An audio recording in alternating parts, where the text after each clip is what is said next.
Welcome to citizens pulse. నేను మీ రాజేష్.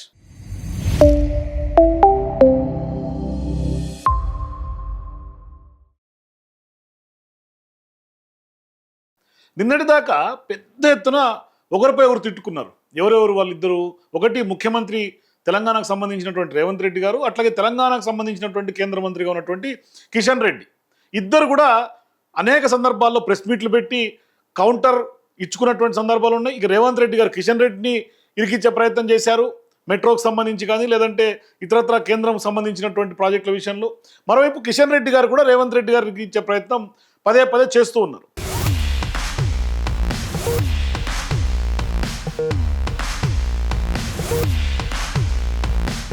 భారీ బహిరంగ సభల్లో కూడా రేవంత్ రెడ్డి గారు మహారాష్ట్రకు సంబంధించినటువంటి ముఖ్యమంత్రి అపాయింట్మెంట్ కూడా ఇవ్వలేదని, కిషన్ రెడ్డి అడ్డు తగులుతున్నాడనే అంశాన్ని కూడా మాట్లాడి వివాదాస్పదం చేశాడు. సరే, ఇవన్నీ పక్కన పెడితే ఇవాళ ఢిల్లీలో ఉన్నటువంటి రేవంత్ రెడ్డి గారికి స్పష్టంగా కిషన్ రెడ్డి గారు కేంద్ర మంత్రులకు సంబంధించినటువంటి అపాయింట్మెంట్లు ఆయన ఇప్పించారా, వీళ్ళు వెళ్ళారో తెలియదు, కానీ పెద్ద ఎత్తున కేంద్ర మంత్రులు కలుస్తున్నటువంటి నేపథ్యంలో కిషన్ రెడ్డి గారు ఉన్నారు, రేవంత్ రెడ్డి గారు కూడా ఉన్నారు.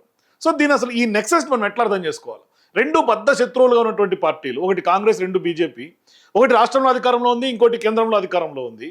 జాతీయ స్థాయిలో రెండు పార్టీలు భిన్న ధృవాలుగా మనం చెప్పుకోవచ్చు. పొద్దున్న లేస్తే తిట్టుకుంటా ఉంటారు, ఒకరినొకరు ఇరికించుకుంటా ఉంటారు. రాజకీయంగా పెద్ద ఎత్తున యుద్ధ వాతావరణాన్ని తలపిస్తూ ఉంటుంది. ఎవరితోనైనా కొట్లాడతా, గల్లీలో ఉన్న కేడీ అయినా ఢిల్లీలో ఉన్న మోడీ అయినా మీరు అండగా నిలబడి మీరు ఇచ్చిన గుండె ధైర్యంతో ఎవరితోనైనా కొట్లాడతా. ఇటువంటి క్రమంలో నిన్నటి వరకునేమో కేంద్రం సంబంధించినటువంటి నిధులు ఆపేస్తున్నారని, కిషన్ రెడ్డి తెలంగాణ ద్రోహి అని విమర్శించినటువంటి రేవంత్ రెడ్డి గారు ఇవాళ అదే కిషన్ రెడ్డి గారు పక్కన కూర్చొని నవ్వుతూ ఫోటోలకి ఫోజులు ఇవ్వటం చూస్తుంటే నిజంగా ఆయన నైజానికి నిదర్శనంగా చెప్పుకోవచ్చు. మరి అధికారంలోకి రాకముందు ఢిల్లీని గర్జిస్తాం, హక్కులు గుంజుకుంటాం అని ప్రగల్భాలు పలికినటువంటి రేవంత్ రెడ్డి గారు తీరా అధికారంలోకి వచ్చిన తర్వాత ఏమవుతోంది? ఇవాళ ఢిల్లీలో కేంద్ర మంత్రుల చుట్టూ తిరుగుతూ లొంగిపోతున్నటువంటి సందర్భాలు కనిపిస్తూ ఉన్నాయి.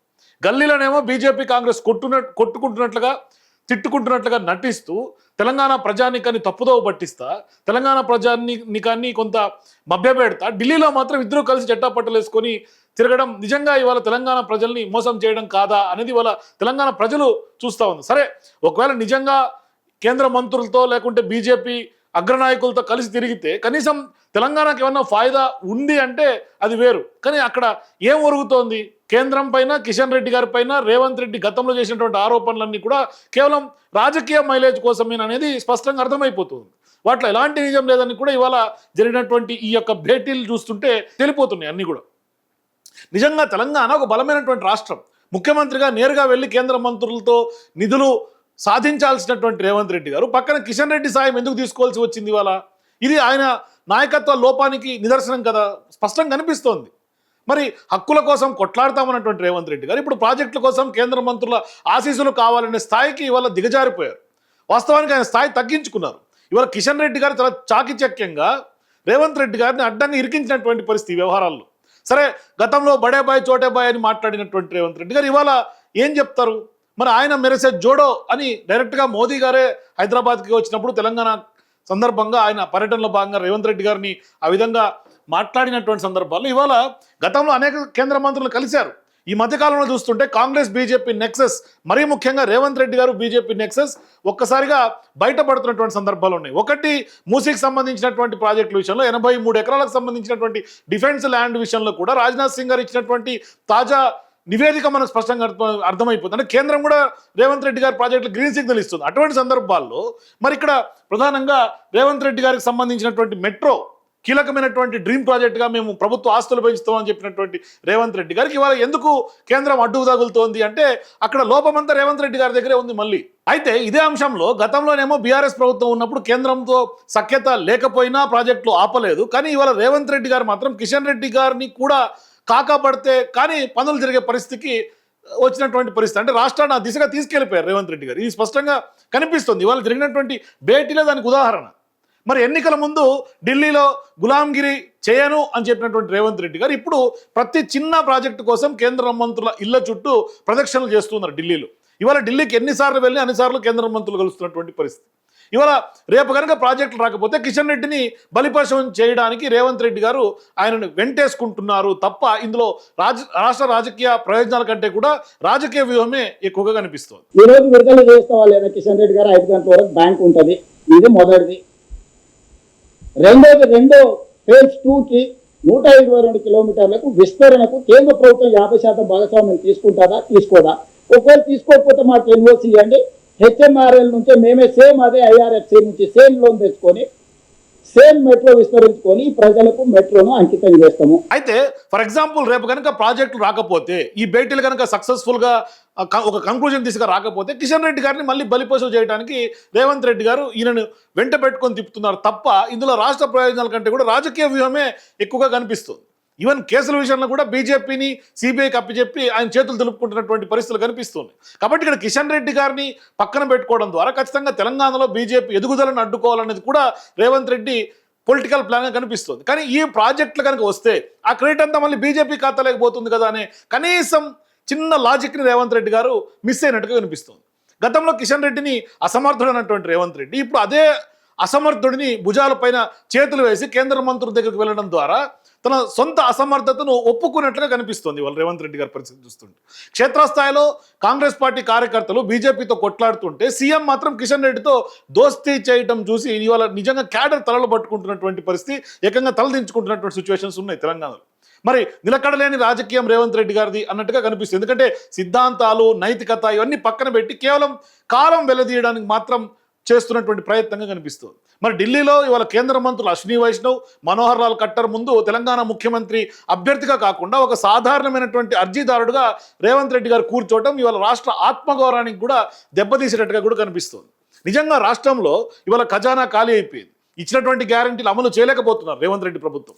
ఈ యొక్క ఆ వైఫల్యాన్ని కేంద్రంపై నెట్టేందుకు కూడా ఈ యొక్క ఉమ్మడి నాటకాలు ఆడుతున్నట్టుగా కనిపిస్తుంది. ఇవాళ రీజనల్ రింగ్ రోడ్ ప్రాజెక్టు కేంద్రం సిద్ధంగా ఉన్నా రాష్ట్ర ప్రభుత్వం భూసేకరణ చేసి నిధులు ఇవ్వకుండా లేట్ చేస్తుంది. ఆ తప్పును కప్పిపుచ్చుకోవడానికి మాత్రమే ఈ సంయుక్త సమావేశాల హడావుడి అనేది కూడా మనకు అర్థమవుతుంది. ఇక మెట్రో 2వ దశకు సంబంధించి కేంద్ర నిధులు కావాలంటున్నటువంటి రేవంత్ రెడ్డి గారికి దానికి సంబంధించినటువంటి డిపిఆర్ సకాలంలో సమర్పించకుండా కాలయాపన చేసింది నిజం కాదా? ఇవాళ అందుకనే కేంద్రం గ్రీన్ సిగ్నల్ ఇవ్వలేకపోతుంది.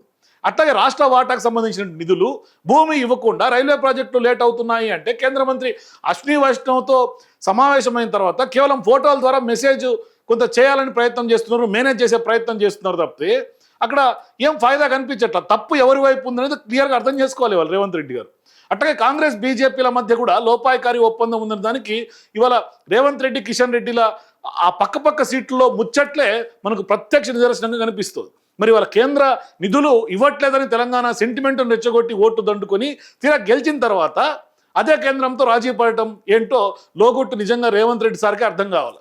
ఇవాళ జరుగుతున్నటువంటి పరిణామాలు ఢిల్లీ బేసిస్గా చూస్తుంటే ఇవాళ కేంద్ర మంత్రి దగ్గర కలవడానికి ఒక రాష్ట్ర ముఖ్యమంత్రి హోదాలో మీకు బీజేపీకి సంబంధించినటువంటి నాయకుడు కేంద్ర మంత్రి సాయం తీసుకొని వాళ్ళు వెళ్తున్నారు అంటే పనిగా కిషన్ రెడ్డి గారు ఆ మహారాష్ట్రకు సంబంధించినటువంటి ముఖ్యమంత్రి ఫడ్నవీస్ అపాయింట్మెంట్ కూడా ఇప్పించేస్తే ఇక రేవంత్ రెడ్డి గారికి విమర్శించడానికి కూడా స్కోప్ ఉండదు. ఎందుకంటే ప్రతిదీ కేంద్రం చెప్పు చేతుల్లో, కేంద్రం ఆధీనంలో నడుస్తున్నప్పుడు ఇక రాష్ట్ర ప్రభుత్వం యొక్క ఏంటి వాళ్ళ డ్యూటీస్ ఏముంటాయి? రాష్ట్ర ప్రభుత్వం ఏం చేయగలుగుతుంది? ఇవాళ నిజంగా రాష్ట్ర ప్రభుత్వం ఏం చేయలేనటువంటి పరిస్థితిలో నిస్సహాయత స్థితిలో రేవంత్ రెడ్డి గారు ఉంటారు. ఒకవైపు ఖజానా కలాస్ అయిపోయింది, ఇక రెండోది ప్రాజెక్టులకు సంబంధించిన గ్రీన్ సిగ్నల్ కానీ లేకుంటే అన్ని కూడా క్లియరెన్స్లన్నీ కేంద్రం నుంచి రాబట్టుకోవాల్సినటువంటి పరిస్థితి. దానికి కిషన్ రెడ్డి గారికి చేతులు చాచి అర్రోలు చేస్తున్నటువంటి పరిస్థితి ఇవాళ. ఇట్లా ఉంది రేవంత్ రెడ్డి గారి పరిస్థితి. ఒకవేళ గల్లీలోనేమో బీరాలు పలుకుతారు, మాటలు కోటలు దాటుతాయి. ఇప్పుడు ఫర్ ఎగ్జాంపుల్ భవిష్యత్తులో జిహెచ్ఎంసీ ఎన్నికలు వస్తున్నాయి. ఇప్పుడు బీజేపీ కూడా నాటకం ఆడుతుంది రేవంత్ రెడ్డి గారితో. ఎట్లా ఇప్పుడు కనుక రేవంత్ రెడ్డి గారిని కొంత ముందుకు తీసుకెళ్ళకపోతే ఖచ్చితంగా భవిష్యత్తులో జిహెచ్ఎంసీ ఎన్నికల్లో బీజేపీకి నష్టం అనే ఉద్దేశంతో వాళ్ళు తీసుకెళ్ళిపోయి వాళ్ళు హై డ్రామా క్రియేట్ చేశారు. ఇవాళ దోషి ఎవరనేది ప్రజలు తెలుస్తారు వాస్తవానికి. ఇవాళ మెట్రో రాకుండా అడ్డుపడింది కేంద్రమా, రేవంత్ రెడ్డి గారా, లేకుంటే ఏం జరుగుతోంది? రేవంత్ రెడ్డి గారేమో అవుట్ రైట్గా ప్రెస్ మీట్లు పెట్టి కిషన్ రెడ్డి గారికి నాకు ఇవాళ చివరి తేదీ అని లెటర్లు రాసుకున్నారు, కల్పించాలన్నారు. సరే కల్పించేసారు, అయిపోయింది. ఇవాళ కిషన్ రెడ్డి గారి కార్యక్రమం అయిపోయింది. నెక్స్ట్ బాల్ ఈయన కోర్టులో పడింది, రేవంత్ రెడ్డి గారి కోర్టులో బాల్ పడింది. ఇప్పుడు ఏం చేస్తారు రేవంత్ రెడ్డి గారు? ఎందుకంటే జిహెచ్ఎంసీ ఎన్నికల్లో మళ్ళీ తిట్టడానికి ఏం ఉండదు. ఇక కిషన్ రెడ్డి గారు ఇప్పటిదాకా అపాయింట్మెంట్లు ఇప్పేలే, మీరు అడ్డుకుంటున్నారు, తెలంగాణ ద్రోహి అన్నటువంటి రేవంత్ రెడ్డి గారు ఇవాళ నెక్స్ట్ ఎన్నికల్లో ఏ విధంగా ప్రజలకు ఏం ఎక్స్ప్లెయిన్ చేస్తారు, ఏం చెప్తారు ప్రజలకు, తెలంగాణ ప్రజలకి? ఇది వాస్తవానికి అందరూ చూస్తున్నారు. ఏం జరుగుతుందో ఢిల్లీలో అనేది ప్రతి ఒక్కరు గమనిస్తున్నారు. కాబట్టి ఖచ్చితంగా ఢిల్లీలో ఏం జరుగుతుంది అనేది మీ అభిప్రాయాలు కూడా కింద నా కామెంట్స్ తెలియజేయండి. For more videos please watch citizens pulse.